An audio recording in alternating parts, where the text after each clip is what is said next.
a este quinto episodio de la segunda temporada, que vamos a hablar de un temazo. Sí, ¿Sí? Me encanta el tema que traemos hoy. Sí. Antes de eso, ¿cómo llegamos, Irene? Bien, mira, hoy llego con el cuerpo cansado, que ayer estuve en un workshop de movimiento auténtico y demás, y se movieron muchas cosas profundas, pero es un cansancio rico, es como entre la agujeta y la distensión muscular, ¿no? Como un relax muscular, así que así estoy. ¿Y tú? Yo... bueno, me están pasando muchas cosas por dentro, pero igual estoy como súper cómoda aquí ahora mismo, ¿no? En este súper sofá, que ya nos gusta el nuevo setting. Sí, ya nos hemos quedado con este setting, ya nos despedimos del otro, si os gustaba el otro lo sentimos mucho. Aquí estamos mucho más cómodas, ¿no? Sí, entonces sí, con ganas de este tema. Exacto. Y el tema que os traemos hoy es la personalidad, ¿no? Que dices, si recordamos un poco, esta temporada va sobre trastornos. Es de lo que estamos hablando. Y hemos incluido la personalidad. Y aunque puede parecer un poco cómo es que habéis incluido la personalidad en trastornos, os vamos a ir explicando poco a poco y veréis a qué nos referimos, por qué hemos metido la personalidad en trastornos. Entonces, este episodio al principio tal vez pueda sentirse un poquito abstracto, un poquito teórico, pero conforme vayamos avanzando se irá viendo más claro y lo iremos aterrizando un poquito más. Porque al ser un tema tan amplio hemos necesitado como abrir mucho el embudo para poquito a poco ir cerrándolo, pero os aseguramos que lo vais a entender porque lo hemos sintetizado de una forma muy interesante. Vale. Entonces, claro, para comprender de lo que vamos a hablar, vamos a partir de explicaros de qué hablamos cuando hablamos de personalidad. ¿Qué es la personalidad? ¿Qué es lo que dirías, Nuria? Bueno, para empezar, yo diría que esta pregunta, es decir, hay congresos de psicología enteros, ¿vale? Dedicados a esta pregunta. Me parece que es algo muy complejo en psicología y que muchos autores han hablado, bueno, desde Freud, que fue el primero, ¿no? Que hizo, dentro de psicología, que hizo una teoría de la personalidad. Exacto. ¿No? Exacto, los orígenes de la psicología, ¿no? Sí, es que es eso, ¿no? Los orígenes se sitúan ahí porque fue el primer, no sé si académico, no sé cómo decirlo, ¿no? El primer estudioso que hizo una teoría estructurada sobre qué es la personalidad, las categorizaciones que hay, en fin. Sí, incluso si nos vamos a la antigua Grecia, ¿no? Ya se hablaba del tipo flemático, sanguíneo, ¿no? O sea, siempre ha habido como un interés en categorizar cómo nos movemos las personas, ¿no? Esto de que ahora le llamamos personalidad, en el pasado no se llamaba personalidad, pero había un interés. Exactamente. Entonces, para empezar como a acotar un poco qué es, entendemos como personalidad esta estructura, una estructura de funcionamiento interna que nos posibilita y que nos permite ser, ¿vale? Es como, es el conjunto de rasgos y características que forman un todo coherente, ¿vale? Y digo, yo sé que esto es muy abstracto y que cuesta como entenderlo, pero... O sea, a mí me cuesta entender porque es súper abstracto. Es muy abstracto. Pero claro, después de muchos años pues ya lo tengo por la mano. ¿Vale? Es decir, que es como algo que nos posibilita ser, que nos da estructura interna. Exacto, ¿sí? Nos da un orden, ¿no? Nos da un orden como una manera de funcionar que tenemos establecida por defecto. ¿No? Eso sería como nuestra personalidad. Yo tengo unas tendencias de funcionamiento en todos los ámbitos y mis tendencias son unas y no son otras, ¿no? Y en otra persona serán otras y no serán unas, ¿no? Entonces, también es verdad que dentro de esto de la personalidad tampoco creo que existan personalidades infinitas, ¿no? O sea, como que estamos bastante acotados. Es decir, el spoiler es, no somos tan originales. O sea, hay determinados tipos de personalidad que se van repitiendo con sutilezas, porque sí que es verdad que dos personas con la misma personalidad no son exactamente iguales. Cada persona tiene su idiosincrasia, pero estructuralmente sí que repetimos. Sí. Que esto es lo que han hecho muchos autores, ¿no? Como elaborar categorizaciones, que luego las veremos, ejemplos, Porque sí, no somos tan originales. Me gustó. Me gustó eso, o sea, lo siento. Es como, ¿te crees que tu manera de funcionar es única? Mira, vamos a hablar un poquito, ¿por qué no? Claro, y es por eso que luego nos vemos, ¿no? Reconocidas en definiciones de cómo somos.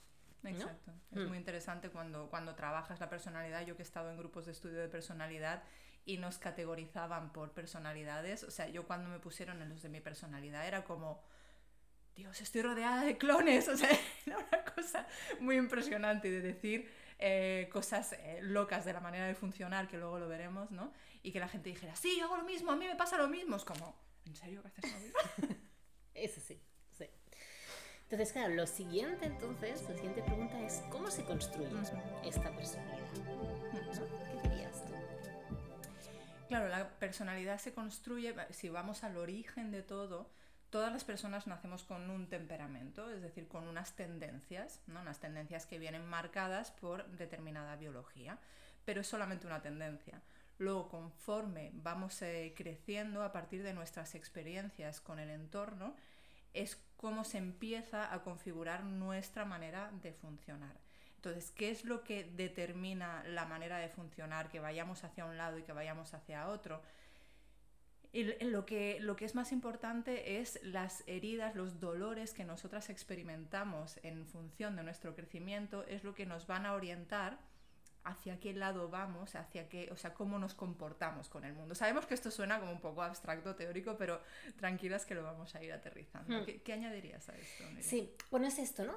Para mí es un poco como el resultado de estas múltiples experiencias y vivencias que tengo con el mundo, ¿no? Y cómo voy resolviendo estas heridas o estas marcas, ¿no? Y cómo me voy protegiendo, ¿sí? Esto que voy viendo, que voy... Bueno, voy viendo, he dicho, porque creo que para mí, claro, yo es que soy constructivista, entonces yo sí que me voy como que creo que está todo construido. Y entonces, o sea, incluso hay autores que hablan que estas marcas, estas improntas se dan ya en el momento de la gestación, ¿no? Como que al final puede ser en cosas tan tempranas como una gestación, ¿no? Donde hay unas marcas que luego desde ahí me voy desarrollando y voy estructurando una manera de ser y de funcionar que va a ir como definiendo, dando forma a mi personalidad. ¿Sí? Exactamente. O sea, que es como...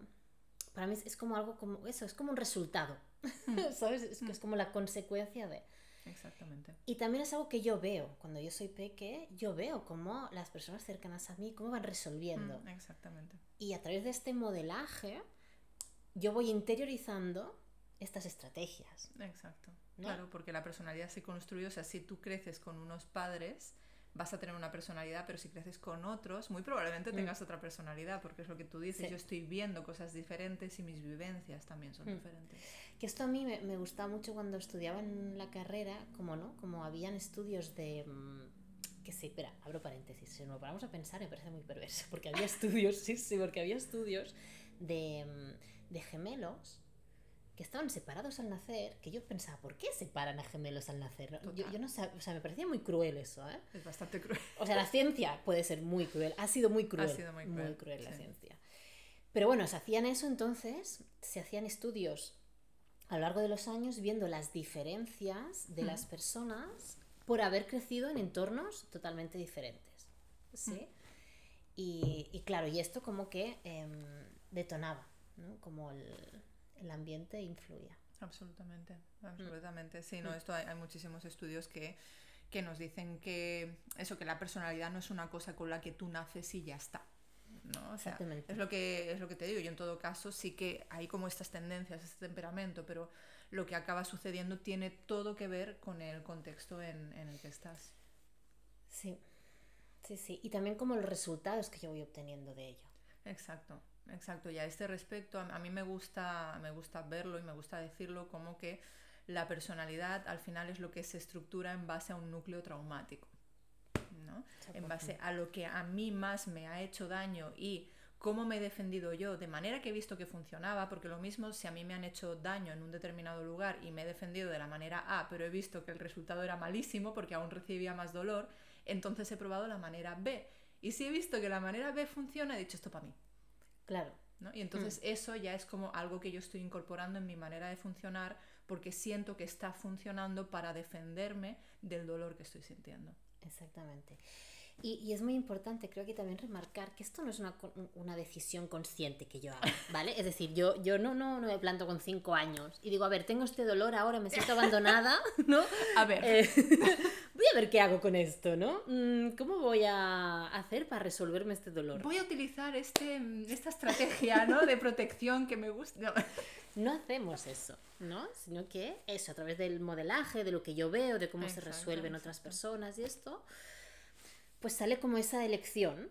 Exacto, ¿sí? Es como, uy, esto se lo he visto a mi mamá, esto yo lo reproduzco, hostia, esto funciona, ¿no? Realmente. Sí, sí. Por eso incluso hay autores que hablan, esto ya más desde la perspectiva queer y todo eso, claro, ¿no? Porque al romper con el binarismo de género y demás, ¿no? Se habla como que la personalidad también es como una, se llama performación, no sé cómo decirlo en castellano. Sí, performática.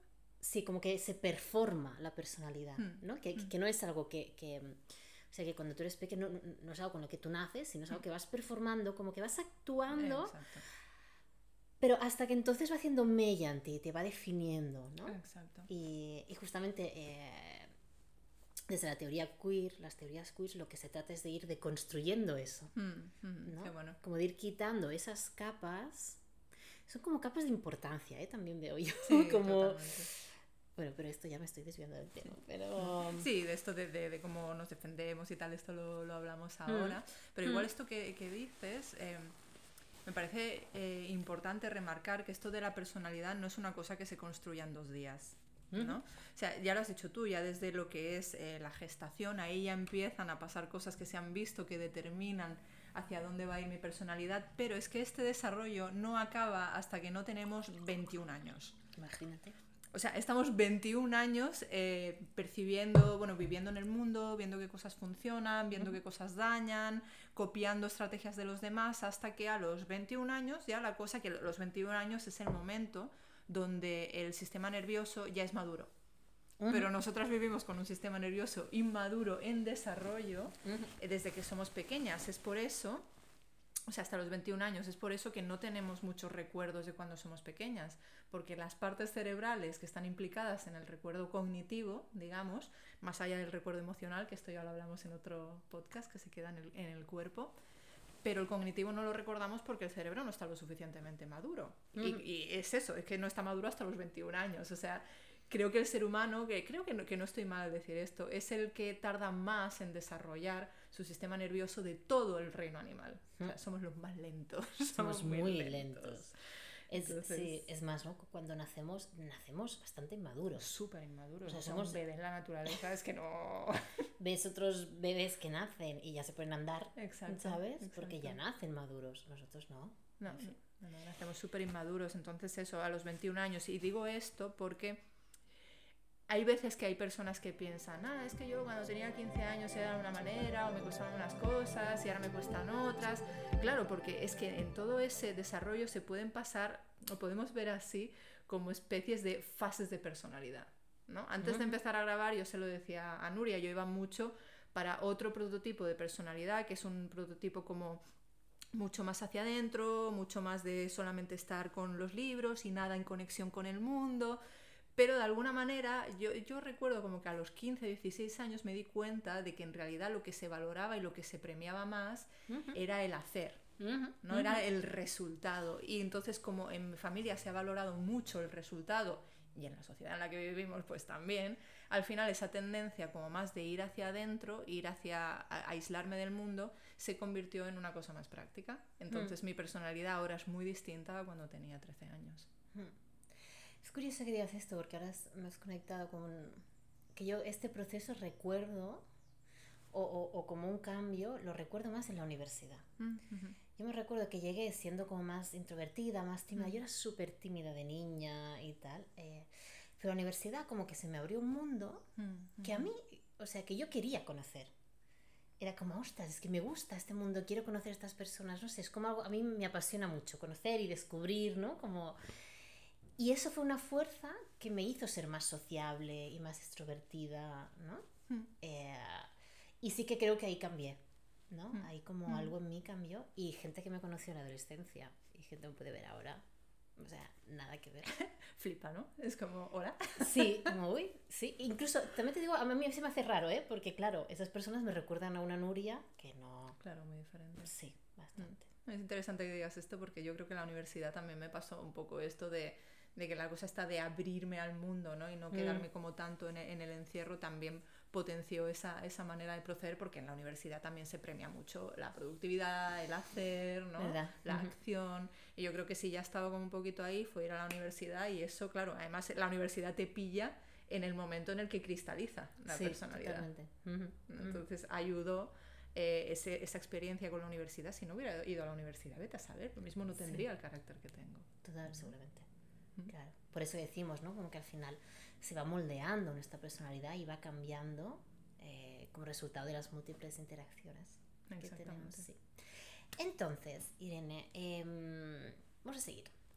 ¿Por qué hemos incluido esto en trastornos, este tema en esta temporada de trastornos? Esto es una buenísima pregunta. Claro, lo hemos incluido en trastornos porque, como os decíamos, la personalidad se construye en base a un núcleo traumático, y ese núcleo traumático que yo tengo me ha hecho defenderme de determinada manera en el mundo y no de otra. ¿No? Entonces, claro, todas esas pequeñas heridas que tengo me van definiendo una forma de actuar, digamos, por defecto. Y esa forma de actuar por defecto, hay veces que puede ser la hostia de funcional. De hecho, fue muy funcional cuando yo respondí así y elegí esa estrategia y noté que me funcionaba. Pero con el tiempo puede volverse disfuncional porque se vuelve como el modo por defecto, ¿no? Entonces, al volverse como el modo por defecto, de alguna manera yo no tengo demasiada opción para elegir en según qué situaciones donde mi sistema entiende que está siendo amenazado y que se tiene que defender. ¿Me explico? Sí, como eso, ¿no? Como que va generando unas tendencias de reacción, Exacto. de respuesta a lo que me ocurre y al dolor que siento. Unas tendencias que el problema es cuando se van volviendo rígidas. Exacto. ¿No? Cristalizan. Sí. Y que entonces puedo poner esas estrategias, y además lo hemos llamado estrategias de protección, porque son estrategias que nos protegen realmente. Sí, aunque se conocen como mecanismos de defensa, pero nos gusta más llamarlo así. Muchos autores en psicología hablan de eso, de mecanismos de defensa, se estudia como mecanismos de defensa, pero a nosotros nos encaja más el concepto de estrategias de protección, porque son sí, estrategias que tengo bastante elaboradas, no, ya digo, no conscientemente, ¿no? Sino para nada. Bueno, que las tengo ahí, que me sirven para protegerme. Y el problema es cuando las pongo en marcha en situaciones donde realmente me están perjudicando, y también están perjudicando mis relaciones, por ejemplo. Exactamente. ¿No? O me están perjudicando en mi desarrollo y tal, pero igualmente yo las mantengo y yo las actúo de forma automatizada, ¿eh? O sea, no es, digo todo el rato, estamos hablando así, pero no es algo que yo elija, de adulta incluso, ¿eh? O sea, exacto, de es ayer, automático. Esta mañana, es como... Me voy a defender. No, o sea, yo ya estoy reaccionando y luego digo, ostras, mira cómo me he puesto. Exacto. No, ostras, mira... Y que también decir, ostras, mira cómo me he puesto, creo que esto ya es un nivel, ya tienes que tener cierto nivel de conciencia para poder darte cuenta de estos mecanismos. Exactamente, porque hay estos mecanismos que la personalidad también contiene, como este ego, ¿no? De cuando haces esto, de reaccionas de esta manera, es como, no, claro, es que he reaccionado de esta manera porque menganito me ha hecho no sé qué, ¿no? Es como, boom, sacas como la cosa hacia afuera, o también está la cosa hacia adentro de, hostia, mira cómo me he puesto, qué mala soy, ¿no? Que no sé controlarme. Entra mucho también el factor culpa. Sí. Y además, como yo pienso que son, es que está tan bien estructurado, o sea, hostia.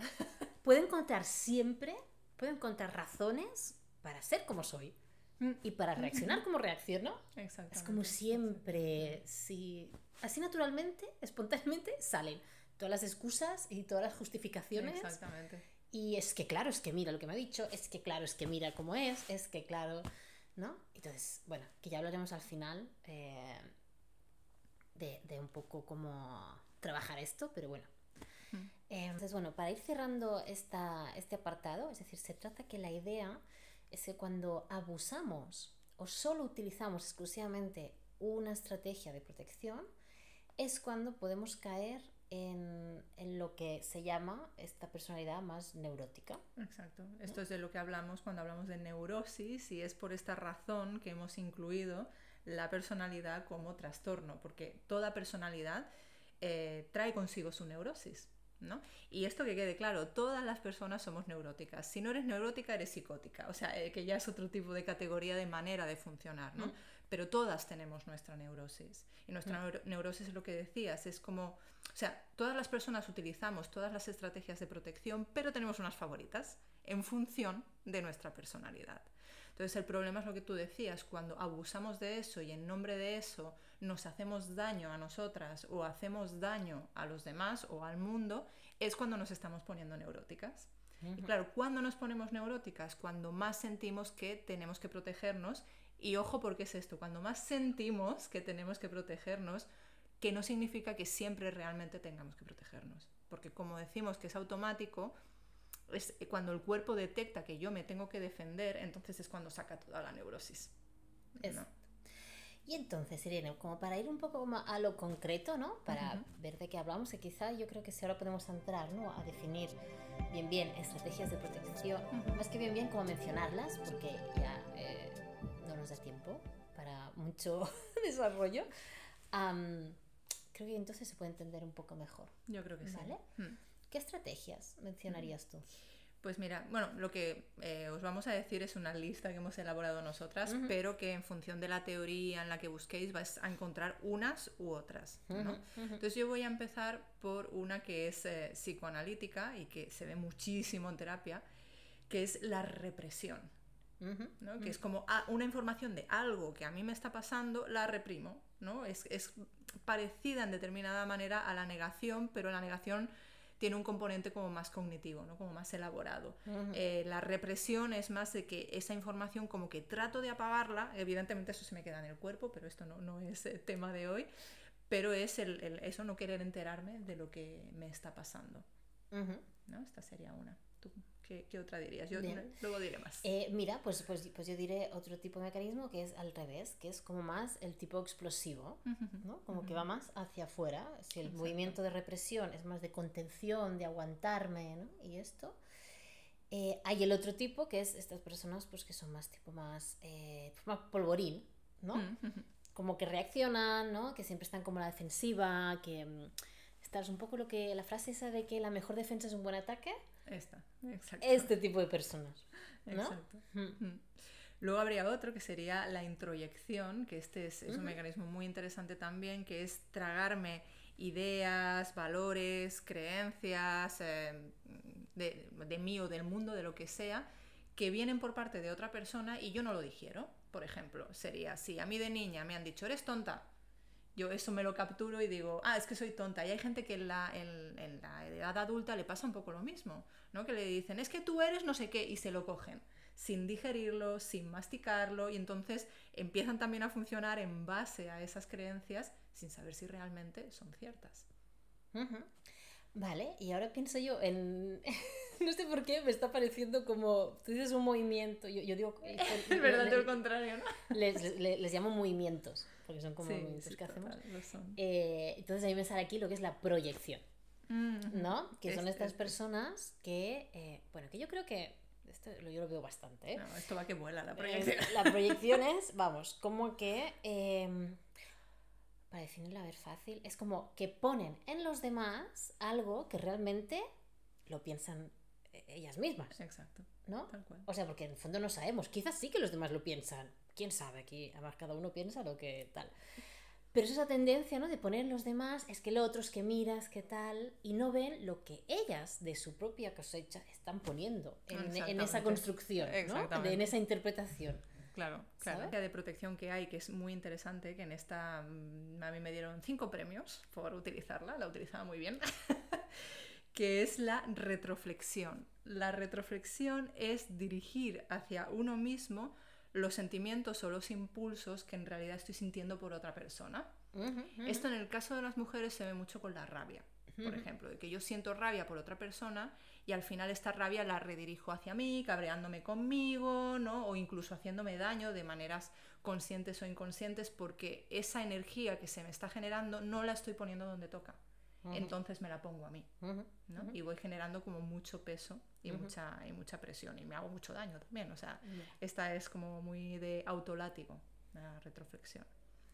Luego tendríamos la deflexión, que esta la veo muchísimo en terapia, y seguro que tú también, que es evitar el contacto directo con lo que a mí me está pasando, o con lo que está pasando fuera.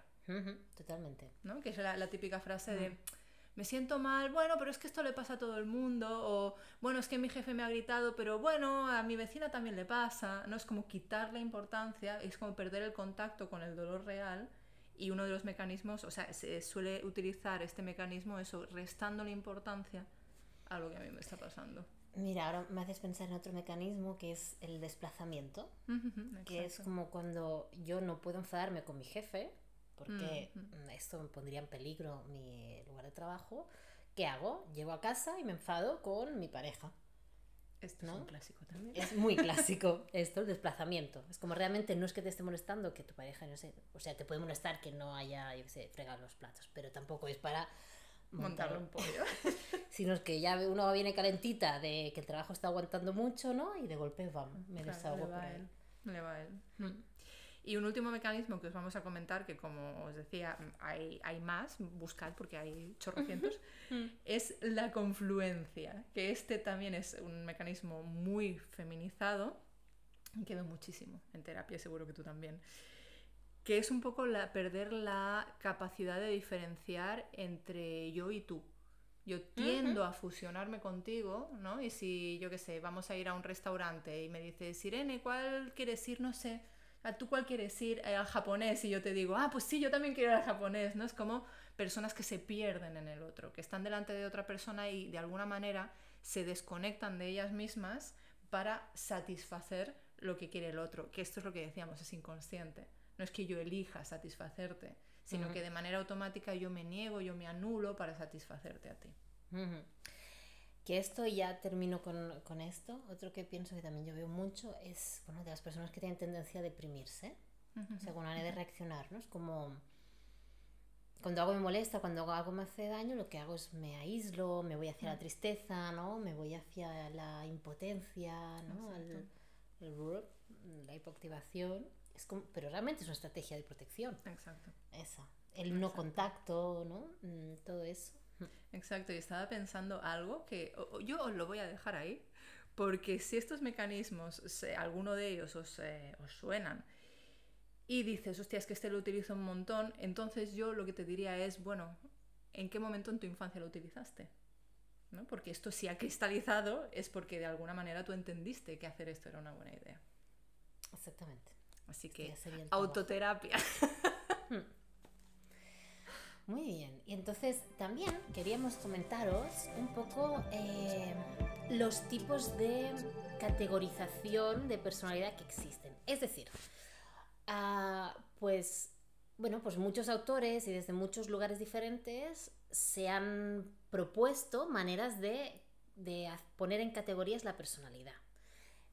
Hay, por ejemplo, la bioenergética, que lo que hace que es en función de la herida y de las estrategias te categoriza en esquizoide, oral, rigidez, masoquismo, ¿no? Como exacto. Que hay varios. Exacto. Y aquí, bueno, a mí bueno, antes hablando, ¿no?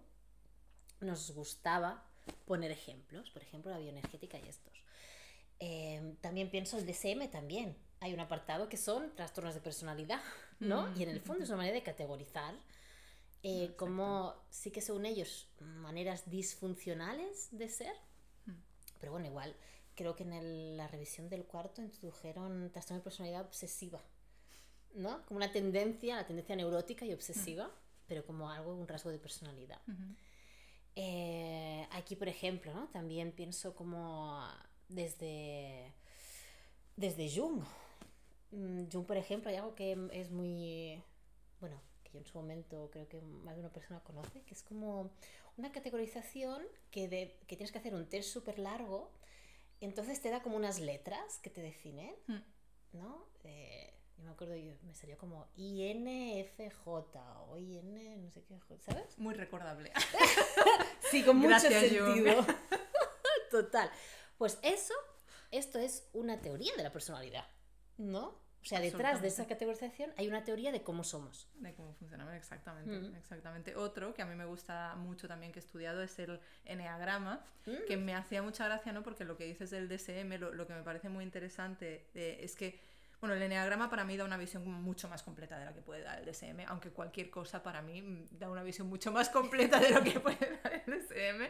Pero hay una categoría de personalidad que no sale ni por asomo en el DSM, que es la categoría del 3, en el eneagrama, que es un carácter, donde yo estoy, que tiene mucha tendencia a perderse en la productividad. Entonces, claro, como la productividad y la hiperproductividad está muy aceptada a nivel social, esto no se considera un trastorno cuando una persona está enganchada a la productividad, ¿no? Y esto sí que está en el eneagrama, pero no está en el DSM. Claro, esto, por ejemplo, se considera un trastorno cuando esto conlleva niveles altos de cortisol, estrés, o nos lleva a la parálisis. Claro, que empezamos ahí con los mecanismos, ¿no? Que sería pues eso, la deflexión, no, estoy bien, esto que me pasa, no pasa nada, ¿no? Cuando la cosa se ¿cómo decirlo? Como que aprieta, ¿no? Como que se va de madre, es cuando empieza lo neurótico. Que aquí no hemos hablado, pero también ahora, ¿no? El tema también es que depende de la sociedad y la cultura en la que estamos, se considera ciertas personalidades bien, aceptables, y otras mal, ¿no? Fíjate como, por ejemplo, personalidades así más psicóticas, digamos. Los chamanes. O sea, en otras culturas están muy bien valoradas porque se hace una interpretación de ello, pues eso, mucho más espiritual. Exactamente. ¿No? Totalmente, súper interesante este punto. Sí. Qué bueno que lo traigas. Pero bueno, incluso, y claro, y aquí hablo, incluso la astrología, para mí, o sea, al final, ¿no? Te define un tipo de personalidad en base a una fecha de nacimiento, o en base a cómo estaba el cielo, cuando tú naciste y tal. Digo, esto que me encanta la astrología a nivel personal. Pero esto también es una categorización. Totalmente. ¿No? Que estructura los tipos de personalidad en varios tipos. Exactamente. O sea, bueno, y incluso... Bueno, y antes la super pop también, es decir, tú contestabas, es verdad, tú contestabas toda unas respuestas de cómo eras y te decía, pues eres más extrovertido, eres más no sé qué, a ti te gusta esto y tal.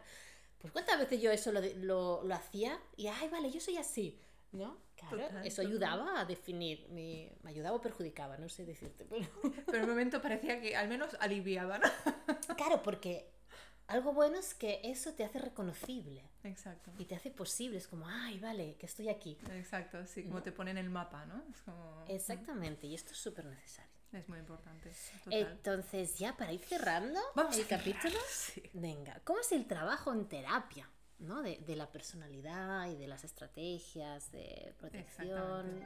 Exactamente, claro. Normalmente en terapia lo que sucede es que ya se viene con un dolor concreto, ¿no? O sea, más allá de otras heridas, otras cosas que puedan pasar que te lleven a terapia, hay una, digamos, categoría de demandas que tienen que ver con esta neurosis, ¿no? Que tienen que ver con estas estrategias defensivas de manera desatada, de manera abusiva, que tú notas que te empiezan a dar problemas. Entonces la gente lo que suelen venir es con una problemática en concreto, ¿no? Como por ejemplo, yo qué sé, me discuto mucho con mi marido, ¿no? Esto podría ser, no digo que sea, pero podría ser que sea debido a la estructura neurótica de la persona que viene o del marido, ¿no? Que podrían estar dándose esas discusiones. Entonces, claro, una de las primeras cosas para trabajar esto para mí es poder identificar de qué manera se mueve esa persona, ¿no? Todo esto hablando del trabajo de personalidad. Luego otros tipos de problemáticas, esto lo dejamos aparte. Es como saber cómo se mueve esta persona y detectar si se está moviendo desde este mecanismo, ¿no? Desde esta estrategia defensiva de manera abusiva para tratar de alguna manera como ablandarla, pero no con la idea de no te defiendas nunca, no te protejas nunca, ¿no? Sino más bien de vamos a ver cómo te puedes proteger de una manera que esté más alineada a ti y que no sea un automatismo con el que vayas o haciendo daño o haciéndote daño, ¿no? Sí, ¿no? Es como que yo creo que, por no decirte casi nadie, yo creo que no he tenido casi nadie que vaya a venir con la demanda. Quiero trabajarme este mecanismo de protección. O sea, sería maravilloso. A mí me saldrían corazones del reloj. Claro, esto ya es gente que ya viene con que ha hecho mucha terapia detrás, ¿no? Pero en cambio sí que vienen un poco para tratar las consecuencias de este mecanismo, ¿no? De esta estrategia de protección. Exactamente. ¿Sí? Entonces muchas veces el trabajo es ir a hacer consciente este mecanismo propio que está sustentando los síntomas. Absolutamente. Y claro, yo creo, o sea, a mí me gustaría decir en este punto, creo que es algo sumamente difícil de hacer. Es decir, o sea, porque creo que cuando hacemos explícito, ¿no?, este mecanismo de protección, muchas veces se activa por sí mismo, ¿sí?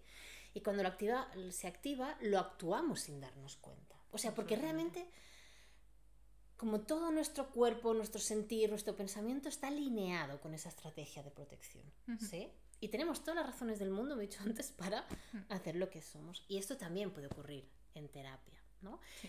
Y por eso creo que esto se puede hacer cuando ya la relación terapéutica es muy estable, muy firme, muy segura, muy confiable, ¿sí? Totalmente. Porque desafiar la estrategia de protección puede ser muy desestabilizante para la persona. Absolutamente. Claro, y esto que dices lo enlazo con lo siguiente, que al final el trabajar esto se necesita ese buen vínculo, porque para trabajar esto es necesario trabajar el núcleo de la herida. Y para trabajar lo traumático, eso hay que tener muy buen vínculo con la terapeuta, ¿no? O la terapeuta con la paciente, porque de lo contrario hay algo que se sigue defendiendo, porque no hay como esa confianza y esa seguridad en la que el inconsciente, por decirlo de alguna manera, de la persona pueda relajarse para abrir y ver que, bueno, que lo mismo lo que está haciendo no está del todo ajustado.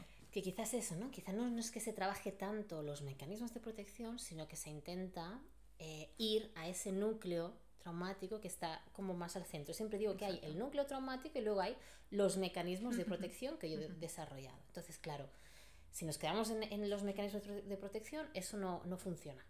Porque, o sea, no podemos estar desprotegidas. No, totalmente. O sea, eso no va a ocurrir. Claro, ¿no? que no se trata de no tener los mecanismos, y aquí voy a partir una lanza a favor de los mecanismos, o sea, de las estrategias, que si las estamos utilizando es porque nuestro sistema está entendiendo que se tiene que proteger de algo. O sea, no las utilizamos para joder a nadie ni para hacernos daños a nosotras, sino porque nuestro sistema dice, ojo con esto. Claro. Y cuanto más segura y confiable es la relación terapéutica, el espacio terapéutico, digamos que eso allana el camino para poder quizá momentáneamente bajar un poco esas defensas e ir más allá, ir más al centro, más hacia el núcleo, ¿no? Y ahí pues poder ver y darnos aquello que necesitamos, ¿no? Totalmente. O sea, como esa herida más primigenia, ¿no? Más original.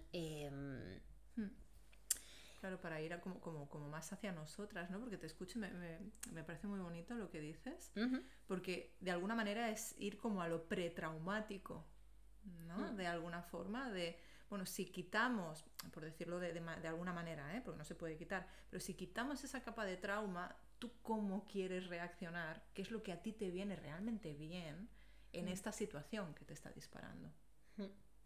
Totalmente. Y desde ahí los cambios surgen, que eso es lo que yo siempre digo en terapia, es que los cambios vienen fáciles. Cuando haces el trabajo adecuado, los cambios surgen, son fáciles. No me tengo que esforzar por entender a la otra persona, sino que espontáneamente yo voy a entender a la otra persona, porque ya no se me está activando en mí mis defensas, ni mis protecciones, ¿no? En cambio, si yo estoy en un momento más difícil, más vulnerable, ¿no? Más necesitada, las estrategias se van a activar. Exacto, es mucho como más. Salen ahí de golpe. Que esto también es muy interesante. Estas estrategias es algo fluido. O sea, yo no siempre me voy a defender con la misma intensidad. Me defiendo más cuanto más vulnerable o cuanto más indefensa me siento. Es cuando más salen. Es por eso que en los momentos en los que estamos más tristes o pasando un mal momento, ¿no? Nos vemos como si de alguna manera, como me dicen mis pacientes, Irene, estoy yendo hacia atrás. No estás yendo hacia atrás, es que estás en un momento más vulnerable y necesitas defenderte más. Entonces, es un trabajo delicado, es un trabajo que requiere bastante, porque al final mirarnos desde fuera es muy complicado. Es muy complicado. Yo creo que es muy... Y mirar la estructura de personalidad sin fusionarte con ella es muy complicado, porque es como que de alguna forma es como que yo no concibo verme fuera de mi estructura de personalidad. Es como yo no me concibo cómo yo puedo ser fuera de ser como soy. Ya me estoy yendo un poco, pero bueno, es muy filosofía, esto es filosofía ya. Sí. Pero calma, como que esto se va haciendo y se va cogiendo, ¿no? Esos niveles de profundidad yo creo que se va cogiendo con mucha conciencia, con mucho trabajo. Absolutamente, y que no se puede ir por la vida sin la necesidad de protegerme, ¿no? O sea, es natural que tenga esta necesidad, pero la cosa está en que esta estrategia que yo elijo no sea una estrategia dañina o que sea lo menos dañina posible. Entonces, bueno, con esto llegamos al final del capítulo. ¿Sí? Sí. Esperamos que os haya servido, os haya resultado interesante. Por favor, hacednos comentarios. Nos encanta. Leeros, o sea, es fantástico. Nos da la vida. Sí. Y bueno, si nos queréis seguir... Tenemos un Instagram maravilloso que está enfocado, eso sí, para las psicólogas, pero bueno, que damos material muy interesante que yo creo que sirve a cualquier persona, ¿no? Que es Psicólogas con Cuerpo, nos encontráis en Instagram. Y si lo que queréis es hacernos algún comentario o alguna sugerencia y nos apetece ponerlo público en comentarios, nos podéis enviar un email a psicólogasconcuerpo@gmail.com. Luego cada una tiene su Instagram. Nuria lo tiene un poquito más parado, ¿no? Pero el mío sí que lo tengo bastante activo. Entonces mi Instagram es irene.moreno.m, por si me queréis seguir. ¿Y el tuyo? Y el mío es nuria.arreuna, ¿vale? Es verdad que yo ahí no hago casi nada. Pero bueno, si queréis, Ahí está. ahí estamos, ¿vale? Entonces, bueno, es un placer compartir este rato. Sí, me encanta. Sí. Me lo paso muy bien. Sí, es un interés profundo que tenemos. Totalmente, estamos ahí dándolo todo. Nos vemos en la próxima. Un besito. Chao. Chao.